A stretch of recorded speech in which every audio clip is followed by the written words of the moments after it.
जी। तो डाटा को हमने ऐड करना देख लिया है।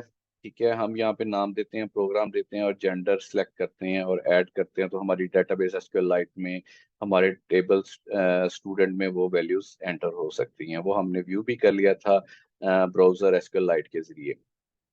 व्यू की इम्प्लीमेंटेशन रह गई थी कि हम अपने टेबल को कैसे व्यू कर सकें। उसके लिए हम यहाँ पे भी वैल्यूज को डिस्प्ले करवा सकते हैं। ठीक है, लेकिन उसके लिए मैंने एक अलग से टूल लिया है, data grid view. Tool bar में जाके, ठीक है, आप सर्च करेंगे तो data grid view, data grid view ये स्पेसिफिकली डाटा को ग्रिड शेप में या टेबुलर फॉर्म में शो करने के लिए काम आता है। तो इसका ऑब्जेक्ट मैंने यहाँ पे ले लिया डाटा ग्रिड व्यू का। ठीक है, तो व्यू के इवेंट पे हम ऐसा करेंगे कि जितने भी टेबल में एंट्रीज हैं वो हमें यहाँ पे डिस्प्ले हो जाएं।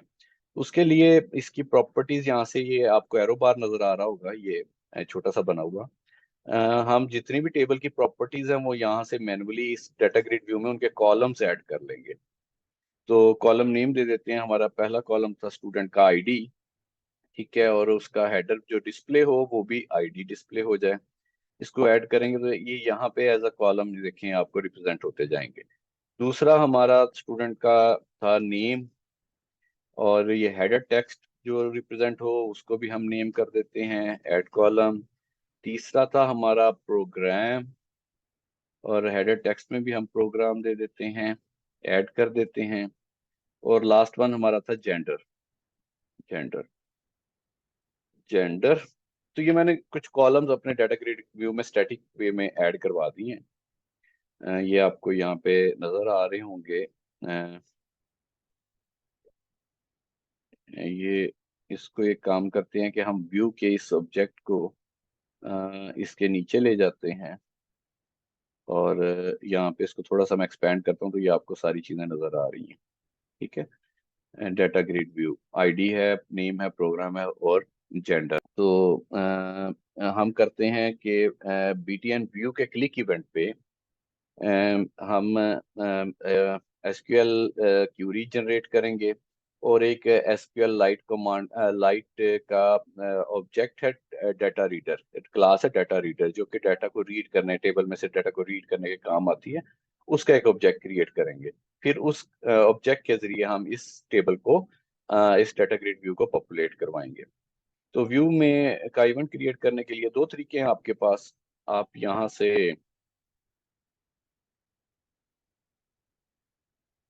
से प्रॉपर्टीज में जाके फॉर्म पे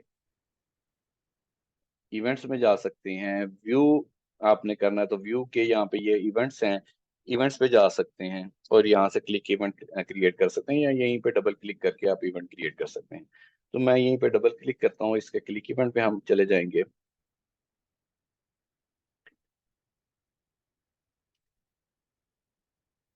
ये हम बटन के क्लिक इवेंट में आ गए हैं। ठीक है, तो यहाँ पे हम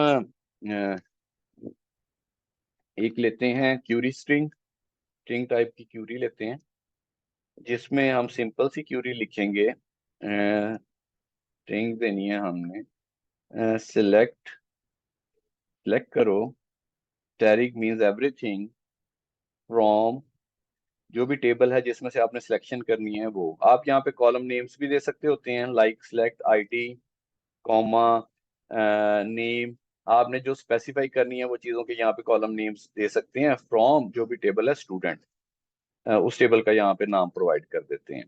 तो हम अगर सारे आपको उस टेबल के कॉलम चाहिए हो तो आप स्टैटिक दे देते हैं, सेलेक्ट स्टैटिक फ्रॉम स्टूडेंट। तो हमारी ये स्टूडेंट टेबल में जितने भी कॉलम्स होंगे और उनमें जितनी भी पड़ी हुई रोज होंगी वो सारी हमें क्यूरी सेलेक्ट करके ये प्रोवाइड कर देगी। तो इसको कमांड को रन करने के लिए तो हमने क्यूरी स्ट्रिंग में ली है। हम एसक्यूएल लाइट कमांड का, जैसे लास्ट टाइम हमने कमांड का एक ऑब्जेक्ट बनाया था, एसक्यूएल लाइट कमांड का एक ऑब्जेक्ट बनाते हैं, इसको हम CMD कह देते हैं, is equal to new SQLite command. और इसमें हम दो चीजें पास करते हैं, एक क्यूरी, कौन सी क्यूरी पे ये चले, और दूसरा हमारी क्लास का जो ऑब्जेक्ट है उसका कनेक्शन, हमारे डेटाबेस का कनेक्शन। तो वो हमें कैसे मिलेगा, हमारे पास DB ऑब्जेक्ट हमने क्रिएट किया, यहाँ पे डेटाबेस का ऑब्जेक्ट, डेटाबेस क्लास जो हमने क्रिएट किया उसका ऑब्जेक्ट यहाँ पे क्रिएट किया डॉट अंडरस्कोर कॉन, इससे हमें इसका कनेक्शन मिल जाएगा। तो इस कमांड को हमने जनरेट कर लिया है, उसको बता दिया क्यूरी कौन सी है और इसने किस कनेक्शन के साथ काम करना है। अब हमने अपनी जो कनेक्शन है उसको ओपन करना है, db ऑब्जेक्ट डॉट, और इसका मेथड है कनेक्शन ओपन।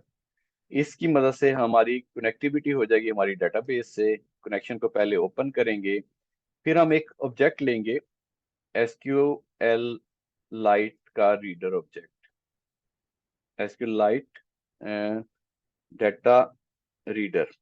डाटा अडाप्टर भी है, इसको भी आप चार्ज कर सकते हैं, डाटा रीडर भी है, डाटा रीडर से आप एसक्यूएल से अपनी वैल्यूज को रीड कर सकते हैं।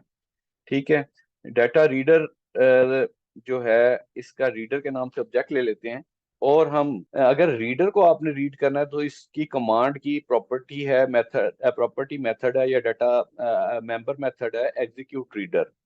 ये उस क्यूरी पे अपना तमाम डाटा फेच करके रीडर ऑब्जेक्ट में डाल के रीडर को पॉपुलेट करके आपको रीडर ऑब्जेक्ट रिटर्न कर देता है। ठीक है, अगर आप यहाँ देखें तो ये देखें इसकी रिटर्न टाइप क्या है, इसके लाइट डाटा रीडर, तो हम भी रीडर का ऑब्जेक्ट बना रहे हैं। तो हम cmd डॉट एग्जीक्यूट रीडर करेंगे तो ये सिलेक्ट स्टैटिक को एग्जीक्यूट करके जितना भी हमारा स्टूडेंट टेबल में डाटा होगा वो रीडर में पॉपुलेट करके रीडर ऑब्जेक्ट हमें रिटर्न कर देगा जो हम असाइन करवा रहे हैं यहाँ पे। तो रीडर क्लास को यूज कर सकते हैं हम बहुत सारे तरीके से। रीडर डॉट, इसका रीड मेथड है डॉट रीड मेथड है। ठीक है, रीड मेथड भी यूज कर सकते हैं हम इसका। नेक्स्ट रिजल्ट है, रो बाय रो आप रिजल्ट्स लेना चाहते हैं तो रो बाय रो रिजल्ट्स भी ले सकते हैं। ठीक है, तो इसके डिफरेंट मेथड्स हैं जिनकी मदद से आप रीडर को अपना यूटिलाइज कर सकते हैं। तो राइट नो मैं जस्ट रीड जो मेथड है मैं वाइल लूप में यूज करता हूँ, क्योंकि एक से ज्यादा रो हमने इंसर्ट की थी। तो वाइल लूप में रीडर के पास भी एक से ज्यादा रोज होंगी, तो रो बाय रो इसको रीड करने के लिए हम यूज करते हैं रीडर, इसका रीड मेथड डॉट रीड। ये एक टाइम पे एक रो हमें रिटर्न करेगा। ठीक है, और तब तक ये वाइल लूप चलाता रहेगा जब तक कि रीडर के पास वैल्यूज एंड नहीं हो जाती, रोज एंड नहीं हो जाती। ठीक है, तो हमने मेरे ख्याल में 2 या 3 एंट्रीज की थी अपने डेटाबेस में। रीडर से हम मल्टीपल मेज में डाटा को रीड करके अपने पास वेरिएबल्स में भी स्टोर कर सकते हैं, लेकिन हम डाटा ग्रिड व्यू को क्योंकि पॉपुलेट करा रहे हैं तो डाटा ग्रिड व्यू को बेसिकली हम एक नया ऑब्जेक्ट देंगे जो कि उसको कॉलम की सूरत में और रोज की सूरत में उसके पास जाएगा। तो यहाँ पे डाटा ग्रिड व्यू 1 डॉट रोज, इसका मेथड है जिसमें हम ऐड करेंगे रो बाय रो डाटा, रोज डॉट ऐड।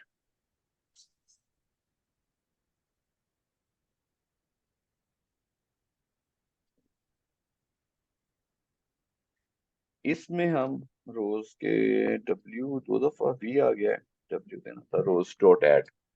इसमें हम न्यू ऑब्जेक्ट पास करेंगे, न्यू ऑब्जेक्ट।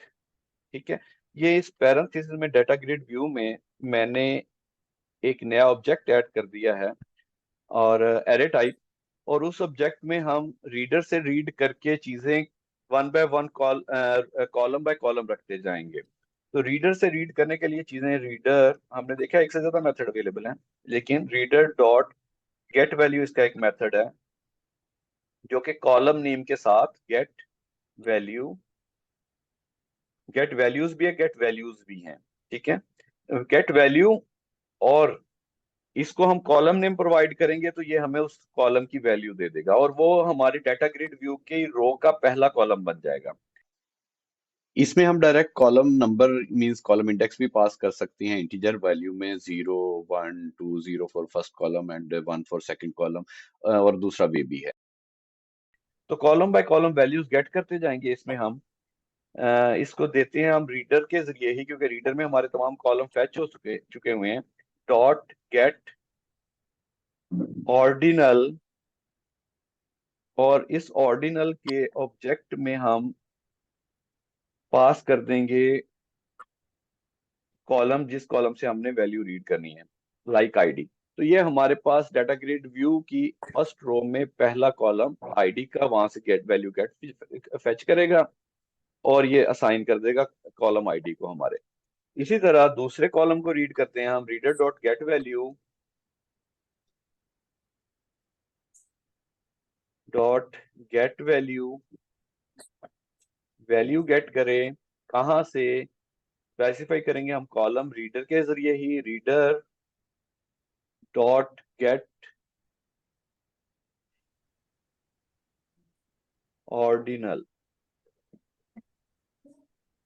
ये देखें यहाँ पे लिखा हुआ भी है, retrieve the ith of a column given it's name. ये इसको आप नेम देंगे गेट ऑर्डिनल को, तो वो उस नेम के अगेंस्ट आपको वो ith कॉलम रिटर्न कर देगा।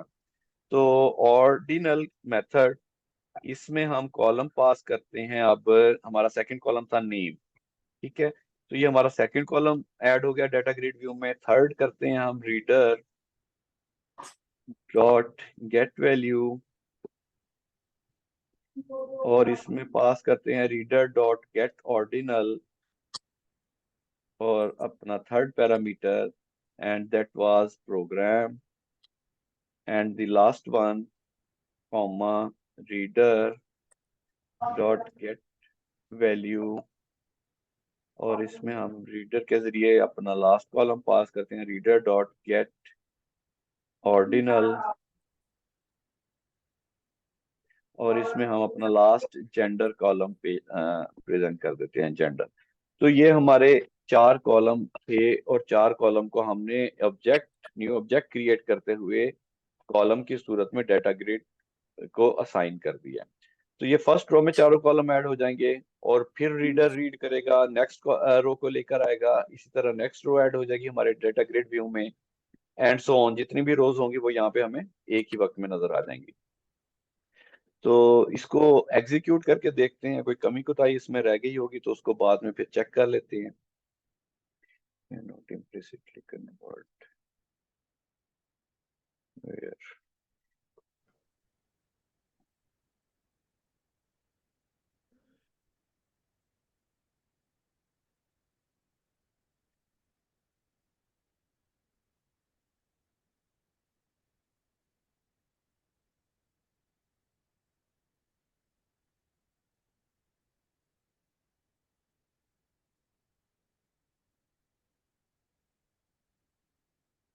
ये हमारा फॉर्म ओपन हो गया। ये जल्दी में कहीं पे ना एक रॉन्ग प्रॉपर्टी हमने सेट कर दी थी, वो हुई विजुअली ही है हमसे, पता नहीं लगा, तो उसको मैंने कमेंट कर दिया। फॉर्म हमारा एग्जीक्यूट हो चुका हुआ है। तो यहाँ पे हमने व्यू को क्लिक करना है और ये देखें हमने दो एंट्रीज की हुई थी, वो दोनों एंट्रीज यहाँ पे हमारे पास व्यू में आ गई हैं। ठीक है, कॉलम बाय कॉलम, ID 1, ठीक है, और फिर name Ali, program IT, gender male. हम कोई और वैल्यू ऐड करवाते हैं इसमें। तो यहाँ पे एक कमी रह गई है वो कमी मैं बता दूं, जब मैं दोबारा व्यू को क्लिक करूंगा ये देखें ये ऐड करता जाएगा, उसी डाटा में मजीद डाटा को ऐड करता जाएगा। तो बेसिकली इस चीज से बचने के लिए हमें एक छोटी सी SQLite की प्रॉपर्टी, डाटा ग्रिड व्यू की प्रॉपर्टी यहाँ पे ऐड करनी पड़ेगी। डाटा ग्रिड व्यू 1 डॉट, इसकी रोज को क्लियर करना पड़ेगा डॉट क्लियर मेथड से, क्लियर। तो अब जब भी हम इसको कॉल करेंगे, PTN व्यू क्लिक को कॉल करेंगे, तो ये पहले डाटा ग्रिड व्यू को क्लियर करेगा, फिर नई वैल्यू को गेट करके इसमें ऐड करेगा। तो ये हम एग्जीक्यूट करते हैं इसको और ये यहाँ पे इसने हमें दे दिया। अब सबसे पहले एक नई, कुछ नई वैल्यूज ऐड कर लेते हैं, लाइक सुबहान, और उसका प्रोग्राम दे देते हैं हम IT ही, और मेल ही है ये, और हम इसको ऐड करते हैं, वैल्यूज इंसर्टेड 1, व्यू करते हैं तो ये थर्ड वैल्यू भी ऐड होगी। ठीक है, नई एंट्री करते हैं हम, शाइस्ता, डिपार्टमेंट उसका CS कर देते हैं हम, और फीमेल है, ऐड करते हैं। ओके। अच्छा, ये जो काम मैंने व्यू बटन पे किया है ये आप ऐड के साथ भी अटैच कर सकते हैं, कि ऐड में ही पहले एंट्री हो जाए और जैसी एंट्री हो, आपकी नई एंट्री आई है तो यहाँ पे आपका ये जो डाटा ग्रिड व्यू है ये अगेन पॉपुलेट हो जाए। ठीक है, तो मैंने व्यू के साथ किया है। यहाँ पे मैं व्यू को क्लिक करूंगा तो देखेंगे आपकी नेक्स्ट एंट्री भी ले आया, और आप ऐड नहीं कर रहा, आप जितनी दफा भी क्लिक करेंगे ये नई एंट्रीज लेकर आएगा। ठीक है। तो ये आज हमारा डाटा अपना डेटाबेस से रिलेटेड एक छोटा सा फॉर्म कंप्लीट हो गया है, जिसमें हमने इंसर्शन भी कर ली है और उसको व्यू भी कर लिया है। ठीक है। तो एक छोटा सा टॉपिक और रह गया है, उसको क्विकली करते हैं और फिर हम अपने लेक्चर को क्लोज करेंगे। कि अभी तक हमने छोटी छोटी जितने भी प्रोजेक्ट्स बनाए हैं उनमें हमारे पास एक ही फॉर्म होता है। ठीक है। और एक प्रोग्राम फाइल होती है जो कि हमारे इस फॉर्म को के ऑब्जेक्ट को रन करता है। लेकिन आपके पास एप्लीकेशन में एक से ज्यादा फॉर्म्स भी हो सकते हैं, जाहिर सी बात है। ठीक है। तो उसके लिए आपको सी शार्प सपोर्ट प्रोवाइड करता है। जाहिर सी बात है कि आप एक से ज्यादा फॉर्म बनाएं, और उसमें एसडीआई वर्जन भी है, means single single documented interface भी आपके पास अवेलेबल है कि हर फॉर्म इंडिपेंडेंट वे में हैंडल होता रहे। और मल्टी डॉक्यूमेंट इंटरफेस का वे भी देता है। तो आज सिर्फ मैं मल्टी डॉक्यूमेंट इंटरफेस का वे आपको चेक करवाता हूँ। हमें कि यहाँ से क्विकली नया फॉर्म लेते हैं। मैं प्रोजेक्ट में एक नया फॉर्म ऐड करता हूँ, just to view how to make a multi document interface an application that have more than one forms. तो यहाँ से हम इसमें इस दफा फॉर्म ऐड करेंगे डायरेक्टली। फॉर्म टू ही नाम रहने देते हैं इसका, यहाँ पे आ रहा है form two dot C S. ऐड करते हैं इसको। ये हमारा फॉर्म टू ऐड हो गया है। तो अब इस एक काम करते हैं कि हम इस फॉर्म को अपना मेन फॉर्म बनाते हैं, और इस मेन फॉर्म का हिस्सा बनाएंगे हम अपने फॉर्म वन को। मीन्स फॉर्म टू को मेन फॉर्म बनाते हैं और फॉर्म वन को अपने फॉर्म टू का हिस्सा बनाएंगे। तो उसके लिए यहाँ पे मैं प्रोग्राम डॉट सी एस में, यहाँ पे क्योंकि ऑब्जेक्ट फॉर्म वन का पास हो रहा था, हम बना रहे हैं रनेबल फॉर्म टू। तो मैं यहाँ पे क्लास का नेम चेंज कर दूंगा, तो ये अब हमारे फॉर्म टू के ऑब्जेक्ट को क्रिएट करेगा और उसको एग्जीक्यूट करेगा एज अ मेन फॉर्म। ये देखिएगा जी।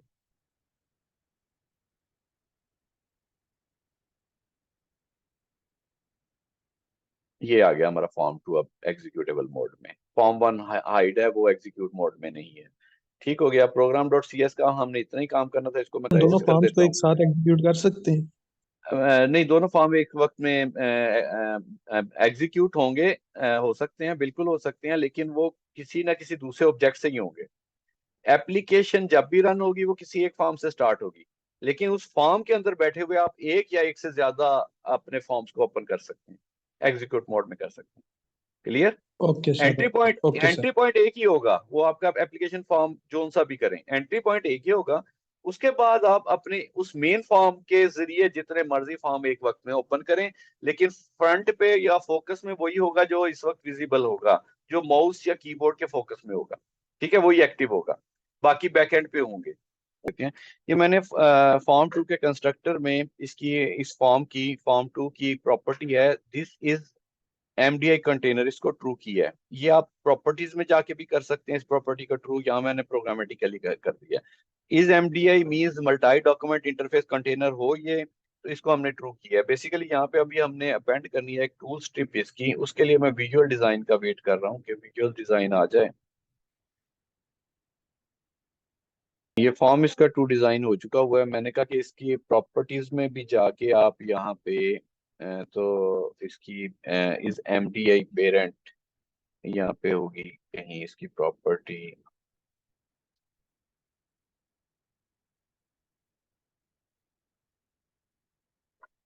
इज एमडीआई कंटेनर, तो इसको आप ट्रू कर सकते हैं। प्रोग्रामेटिकली मैंने कर लिया था, बहरहाल यहाँ से भी कर लेते हैं। और टूल बार में जाके यहाँ पे मैं एक मेन्यू स्ट्रिप इसकी रखूंगा। जैसे मेन्यू आपके पास मेन्यू स्ट्रिप, ऐसे ही मेन्यू जैसे आपकी अक्सर सॉफ्टवेयर में होता है, जैसे जिस पे लिखा होता है टॉप पे फाइल। ठीक है। जैसे हमारे यहाँ पे भी नजर आ रहा है फाइल एडिट। ठीक है। तो इस मेन्यू में आप टेक्स्ट से अपना मेन्यू एडिट कर सकते हैं, लाइक दूसरे को मैं एडिट दे देता हूँ वैसे ही। ठीक है। और फाइल के सब मेन्यूज बना सकते हैं आप, जैसे यहाँ पे सब मेन्यूज हैं फाइल के, न्यू, ओपन, एक्सेट्रा। यहाँ पे हम फाइल का सब मेन्यू बनाते हैं एक open form, open database, database इसको बना देते हैं, और दूसरे को हम कर देते हैं ई एक्स आई टी, एग्जिट। ठीक है। तो ये ओपन डेटाबेस, और ये इनकी इवेंट हैंडलिंग वैसे ही है जैसे बटन की है। आप फाइल में जिस भी इवेंट को हैंडल करना चाहते हैं, जिस भी टैब के अगेंस्ट, उस पर डबल क्लिक करें तो ये इसका इवेंट क्रिएट कर देगा, क्लिक इवेंट।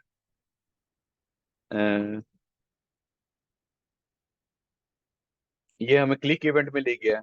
इसी तरह हम इसका एग्जिट इवेंट भी क्रिएट कर लेते हैं। तो एग्जिट इवेंट में हम सिंपल, ये एग्जिट इवेंट में हम simple application major main class को यूज करके, जैसे हमने एप्लीकेशन फॉर्म को रन किया था, इसी तरह इसका मेथड यूज करते हुए डॉट एग्जिट अपनी एप्लीकेशन को एग्जिट कर जाएंगे। मींस मैं जब भी इस एग्जिट वाले टैब को क्लिक करूंगा, exit tool strip menu item click को, तो ये हमारी एप्लीकेशन को एग्जिट कर देगा। और यहाँ पे ये जो ओपन डेटाबेस वाला हमने बनाया है, ओपन डेटाबेस वाला मेन्यू मेन्यू बनाया है, इसमें हम करते हैं, हम अपना फॉर्म 1 यहाँ पे ओपन करते हैं। तो यहाँ पे सिंपल वे में हम इस क्लास में अपना फॉर्म 1 का ऑब्जेक्ट बना लेंगे। इनिशिएट इसको यहाँ नहीं करेंगे, फॉर्म डीबी, FRM DB कह देता हूँ मैं इसको, कि डेटाबेस वाला फॉर्म हमारा, इसका मैंने ऑब्जेक्ट बना दिया। और जहां पे इसको इनिशिएट करना है वहां जिस मेथड में मैंने इसको ओपन करना है, उसी मेथड में मैं इस फॉर्म को इनिशिएट करवाता हूँ, इस ऑब्जेक्ट को, is equal to new form 1। ये उस क्लास का कंस्ट्रक्टर हमने कॉल कर लिया। इसके बाद बड़ा सिंपल वे में FRM DB डॉट इसका शो मेथड है, जो इसको शो करवा देगा। ठीक है, अभी मैंने इस फॉर्म को इस मेन फॉर्म 2 का पार्ट नहीं बनाया, तो ये इंडिपेंडेंट दोनों ओपन होंगे। एग्जीक्यूट करता हूं मैं, शो करवाता हूं आपको।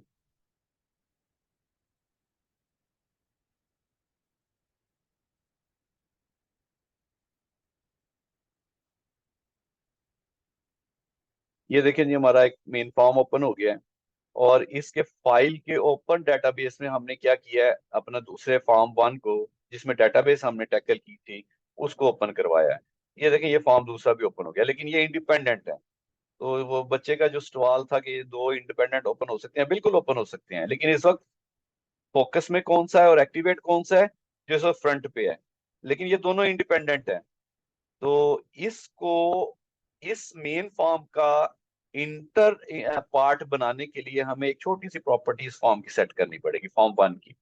यहाँ पे फॉर्म की क्रिएशन के बाद, क्योंकि अभी फॉर्म इंडिपेंडेंट रन हो रहा है और हमने नहीं बताया कि फॉर्म 1 का जो ऑब्जेक्ट है वो आपके फॉर्म 2 क्लास के ऑब्जेक्ट का पार्ट हो, तो उसके लिए हमें फॉर्म 1 के ऑब्जेक्ट फॉर्म DB को बताना पड़ेगा कि इसका मल्टी डॉक्यूमेंट इंटरफेस पेरेंट जो है वो कौन सा हो, वो फॉर्म 2 हो। तो दिस फॉर्म 2 को यहाँ पे रिप्रेजेंट करेगा, क्योंकि इस वक्त हम फॉर्म 2 की क्लास के अंदर बैठे हुए हैं। फॉर्म 1 के ऑब्जेक्ट का पेरेंट कौन सा होगा, फॉर्म 2 होगा। अब इसको अगर हम एग्जीक्यूट करेंगे तो आप देखेंगे फॉर्म 1 जो है उसका ऑब्जेक्ट फॉर्म 2 के अंदर क्रिएट होगा एज अ सब कंटेनर और सब form of the main form. ये जी, इसको एग्जीक्यूट किया है और ये हमारा मेन फॉर्म फॉर्म 2 ओपन हो चुका है। ठीक है, इसके अंदर अब हम अगर ओपन डेटाबेस फॉर्म को करेंगे तो ये देखें कि ये इसके अंदर ही क्रिएट हुआ है, इस मेन फॉर्म की सब फॉर्म के तौर पे आ रहा है। इसको हम अगर मैक्सिमाइज करेंगे या छोटा करेंगे तो इसी फॉर्म के अंदर ये बिहेव करेगा। व्यू करते हैं तो बाकी फंक्शनैलिटी इसकी सारी वैसी ही है, लेकिन अब ये चाइल्ड फॉर्म बन गया है आपके मेन फॉर्म 2 का। या यूं कह लें कि मेन फॉर्म 2 जो है वो पेरेंट बन गया है फॉर्म 1 का। ठीक हो गया, तो यहाँ पे क्लोज करते हैं हम, और ये एग्जिट की मदद से हम अपनी एप्लीकेशन भी क्लोज करते हैं। That's it for today.